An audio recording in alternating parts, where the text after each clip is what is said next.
Hi everyone, this is Kathleen. I'm responding to a question that was submitted recently by one of my viewers, Jerry, who's a small business owner. And fortunately, he has not experienced workplace violence at his place of business. However, as an astute and forward-thinking business owner, he's asking for any additional tips that I could provide to him other than the things that I have on my website right now to minimize the potential of workplace violence. If you go onto my website, you'll see a lot of articles and tips and information and educational materials that talk about such things as utilizing focused interviewing to prevent hiring people that have propensity for workplace violence. And that's probably one of the best steps that can be taken to ensure your employees' safety. To address Jerry's question, another tip that I recommend is to proactively communicate to your employees what your expectations are of them, pertinent to their behavior in the workplace, how they treat other employees, visitors in the workplace, their supervisors, and so on.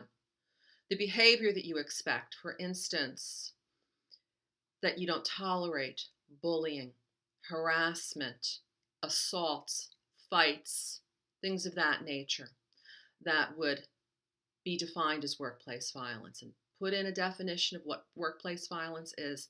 Please don't assume that employees know, because many don't.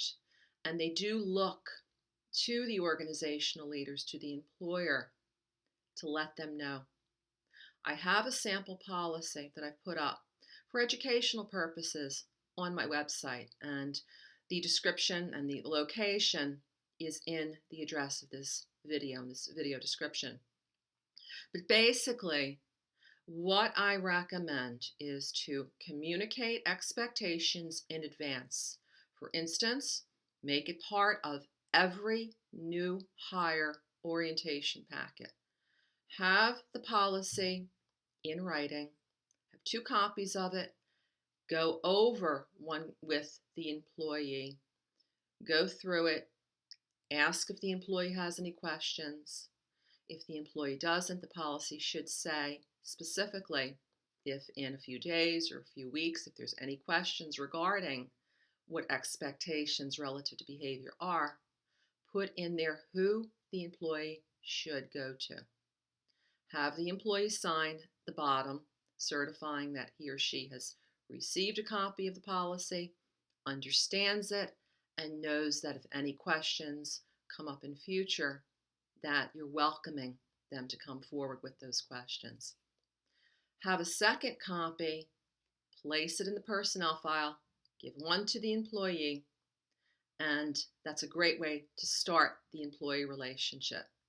That way the employee knows specifically what you expect, where they should go if there's any concerns regarding safety and well-being, and also what the ramifications are if any employee is found to have violated the policy. Now, as for your current workforce, I recommend that at a minimum, the policy should be disseminated to all current employees at least one time a year. And really, you should do it every 6 months or so. Do it at an employee meeting, stand-up meetings, go over the policy with the employee, and again, make sure that they have a copy and they sign the bottom certifying that they understand what the expectations are and what workplace violence is. Maintain a zero tolerance standard, because there should be no place for any sort of workplace violence in your organization. If you have any questions, let me know. This is Kathleen, and thank you very much for watching and listening today.